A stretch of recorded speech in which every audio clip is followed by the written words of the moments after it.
विशाल हिंदू सम्मिलनी बालेश्वर जिला सिमुलिया हिंदू समाज सिमुलिया खंड मार्कणा मंडल आनुकूल्य मार्कणा रघुनारायण हाईस्कूल खेल पड़िया विशाल हिंदू सम्मिलनी अनुष्ठित हो जाइछि।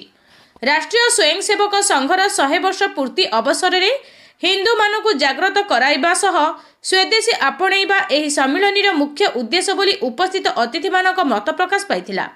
रविवार दिन अनुष्ठान पक्षर नीलकंठेश्वर मंदिर पोखरी 108 कलश शोभायात्रा बाहरी रघुनारायण खेल पड़िया पहुंची सेठारे पूजक सीताकांत पंडा नेतृत्व में यज्ञ कार्य सह गोपूजन अनुष्ठित होइथिला।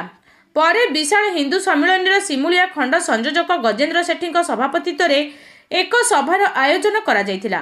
एही कार्यक्रम में मुख्य अतिथि भावे अमृत पत्रिकार संपादक पंडित संग्राम आचार्य जोगदे जगन्नाथ प्रतिमूर्ति रे प्रदीप प्रज्वलन करने सह भारत माता फटोचित्र रे पुष्प दे कार्यक्रम को उद्घाटन करथिले।